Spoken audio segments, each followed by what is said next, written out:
کہ یہ زمینیں اس طرح سے مجاہدین میں تقسیم نہیں کی جا سکتی، کیونکہ اگر یہ مجاہدین میں تقسیم کر دی جائیں گی تو رعایا کے باقی حقوق کا کیا ہوگا، حکومت اپنے اخراجات کس طرح سے پورے کرے گی، اس طرح سے بعد میں آنے والے لوگوں کا کیا ہوگا۔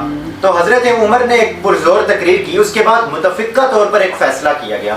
متفقہ طور پر اس مجلس شورا یعنی اس پارلیمنٹ نے یہ فیصلہ کیا تھا کہ یہ زمینیں حکومت کے پاس رہیں گی، اور حکومت اپنی طرف سے جو لوگ پہلے سے ان زمینوں میں کاشت کر رہے تھے یہ زمینیں انہی کو دے دے گی کہ وہی لوگ ان زمینوں پر کاشت کریں، اور جو کچھ وہ آمدنی سے کماتے ہیں اس میں سے ایک ٹیکس جو ہے وہ حکومت کو دیں، جس سے حکومت اپنے اخراجات بیواؤں یتیموں کی کفالت بھی کر سکیں اور اپنے حکومت اخراجات بھی اس سے پورا کر سکیں۔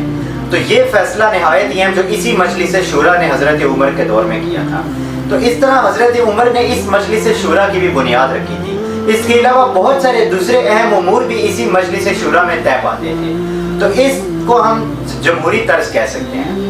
اسی طرح سے حضرت عمر کے بارے میں یہ بھی تاریخ کی کتابوں میں آتا ہے کہ بہت سارے علاقے جو آپ نے فتح کیے تھے وہاں پر آپ نے ایون گورنرز بھی جو مقرر کیے تھے، وہ کئی جگہوں پر آپ نے انہی لوگوں کی رعایا سے کہا تھا کہ آپ کن لوگوں کو پسند کرتے ہیں، یا ان لوگوں میں جو قبائل کے سردار تھے ان سے کہا تھا کہ جن لوگوں کو آپ پسند کرتے ہیں ان کے نام دیں، اور آپ نے انہی میں سے چند لوگوں کو آپ نے گورنر بنایا مختلف علاقوں کا۔ تو اس کو آپ جمہوری طرز کی حکومت کہہ سکتے ہیں، آمرانہ طرز کی حکومت نہیں کہہ سکتے۔ اس کے علاوہ میں ایک اور اہم امور کا ذکر کروں گا۔ کئی جگہ پر تو حضرت عمر نے گورنروں کو رخصت کر دیا ان کے عہدے سے عام رعایا کے کہنے پر۔ یہ مستند بات ہے جو مستند کتابوں میں رپورٹ ہوئی ہے۔ عام رعایا نے شکایت کی حضرت عمر سے کہ جو ہمارے علاقے میں آپ نے گورنر بھیجا اس سے ہمیں یہ شکایات ہیں۔ حضرت عمر نے رعایا کے کہنے کے اوپر ان لوگوں کو جن کو آپ نے فتح کیا ہے ان کے کہنے کے اوپر حضرت عمر نے اس گورنر کو عہدے سے معزول کر دیا، اور یہ ایک دفعہ نہیں ہوا، یہ تاریخ کی معتبر کتابوں میں آپ دیکھ سکتے ہیں اس کے کہ کئی جگہوں پر حضرت عمر نے رعایا کے کہنے پر گورنر کو عہدے سے معزول کر دیا۔ اب میں خاص کر ذکر کروں گا کہ حضرت عمر کے دور میں غیر مسلموں کے ساتھ کیسا سلوک کیا جاتا تھا، کیونکہ یہ چیز بڑی ضروری ہے بالخصوص ہمارے پاکستان کے ماحول میں کہ جہاں پر آرام سے کسی دوسرے فرقے کے لوگوں کی یا پھر کسی دوسرے مذہب والوں کی پوری بستیاں تک جلا دی جاتی ہیں، عبادت گاہ تو چھوڑیے۔ تو اس لیے میں ضرور ذکر کروں گا کہ ان کے دور میں غیر مسلموں کے ساتھ کیسا سلوک کیا جاتا تھا۔ یہ میرے ہاتھ میں جو کتاب ہے یہ الفاروق ہے، جو کہ علامہ شبلی نعمانی صاحب رحمۃ اللہ علیہ کی لکھی ہوئی ہے۔ وہ کہ ایک مستند ہسٹورین بھی تھے اور ایک عالم دین بھی تھے۔ وہ یہاں پر اسی معاہدے کا ذکر کرتے ہیں جس کا ذکر میں نے ویڈیو کے شروع میں کیا تھا، یعنی جب فلسطین کو یا بیت المقدس جس کو ایلیا بھی کہا جاتا ہے اس کو جب فتح کرتے ہیں تو اس وقت حضرت عمر ایک امان لکھ کے دیتے ہیں۔ امان کا مطلب آپ کہہ لیجیے سوورن گارنٹی آف اسٹیٹ، یعنی اسٹیٹ کی طرف سے ایک گارنٹی ہے جو ادھر کے لوگوں کو دی جا رہی ہے۔ تو حضرت عمر وہ امان لکھ کر دیتے ہیں، اس امان کے الفاظ کیا ہیں، یعنی اس سوورن گارنٹی کے الفاظ کیا ہیں، وہ میں یہاں سے نقل کروں گا، آپ دیکھیے۔ تو حضرت عمر یہ لکھ کر دیتے ہیں امان کے، یہ وہ امان ہے جو خدا کے غلام امیر المومنین عمر نے ایلیا کے لوگوں کو دی۔ یہ وہ امان ہے جو ان کی جان و مال، ان کے گرجا، ان کے صلیب، ان کے تندرست بیمار، ان کے تمام مذہب والوں کے لیے ہے۔ اب دیکھیے کیا کہہ رہے ہیں، ان کے جان و مال، صرف جان و مال کی بات نہیں کی، ان کے گرجا، ان کے صلیب۔ اب آپ تصور کیجئے اپنے معاشرے کے ساتھ اس کو کمپیئر کیجئے، ان کے گرجا، ان کے صلیب، ٹھیک ہے، اس کا ذکر کر رہے ہیں۔ آگے چلیے، اس طرح کہ ان کے گرجاؤں میں نہ سکونت کی جائے گی، یعنی یہ ایک اس دور کا ایک ہوتا تھا کہ یعنی کہ دوسروں کی عبادت گاہوں میں آہستہ آہستہ قبضہ کر لیا جاتا تھا، اس کا ایک طریقہ تھا، تو اس کا ذکر کر رہے ہیں کہ یہ کچھ بھی نہیں ہوگا۔ اسی طرح آگے کہا جا رہا ہے نہ وہ ڈھائے جائیں گے، یعنی ان کو گرایا بھی نہیں جائے گا، نہ ان کو یا ان کے احاطے کو کچھ نقصان پہنچایا جائے گا، یعنی ان کی جو عبادت گاہیں ہیں ان کے آس پاس کے علاقے کو نہ ان کے آس پاس کے علاقے کو اور نہ ان عبادت گاہوں کو کوئی نقصان پہنچایا جائے گا۔ ان کی صلیبوں کی، وہ جو صلیب، ان کی صلیبوں کی، ان کے مال میں ان کے صلیبوں کی بھی حفاظت کی جائے گی، اور ان کے مال میں ان پر جبر نہ کیا جائے گا، نہ انہیں کسی بھی قسم کا کوئی نقصان پہنچایا جائے گا۔ یہ آپ دیکھیے حضرت عمر ان کو امان لکھ کر دے رہے ہیں، اور یہ ایک دفعہ نہیں ہوا۔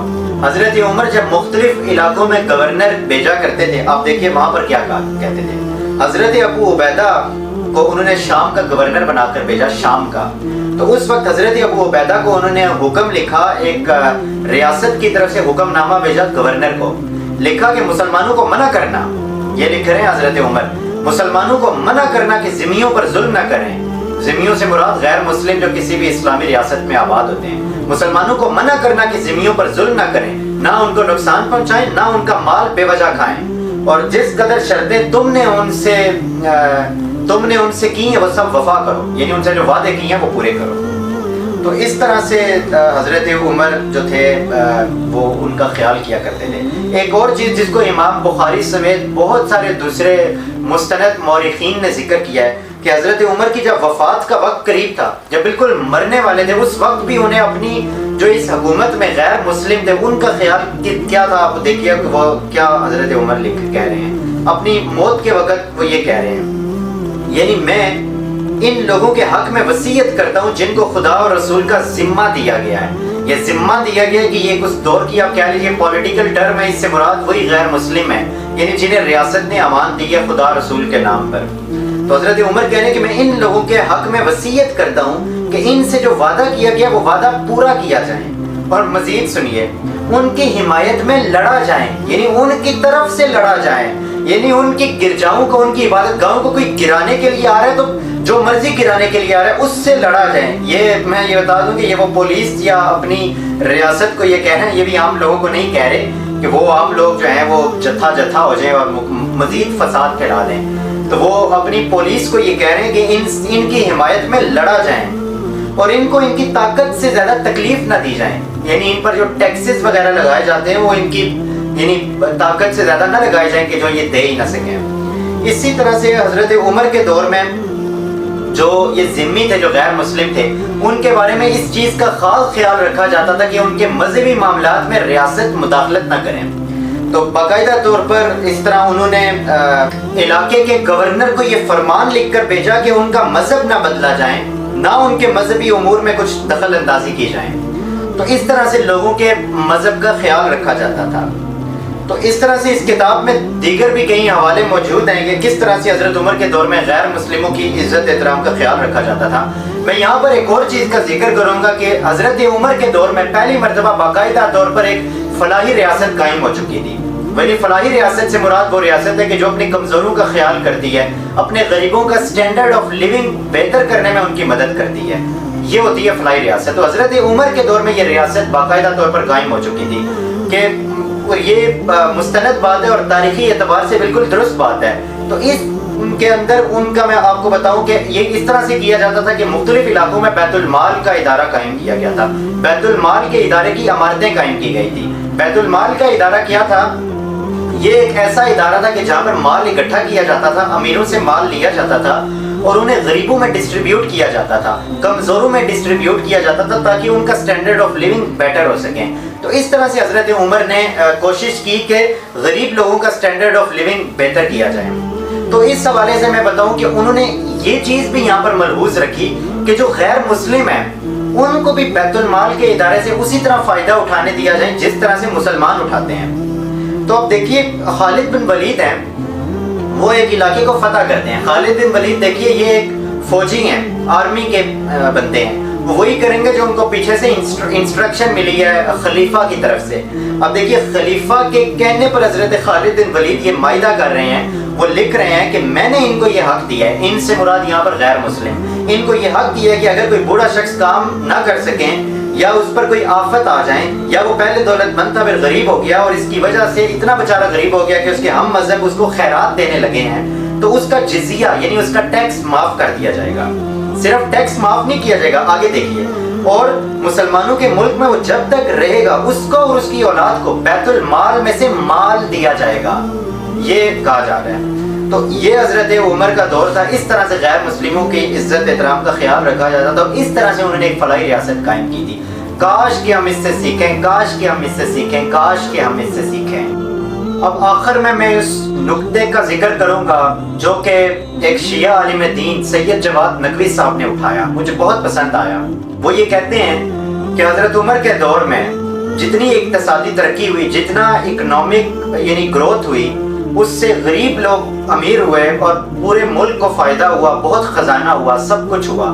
سوال یہ ہے کہ خلیفہ کی زندگی میں اس کا کیا اثر آیا؟ کیا خلیفہ نے اپنے لیے کوئی محل بنایا تھا؟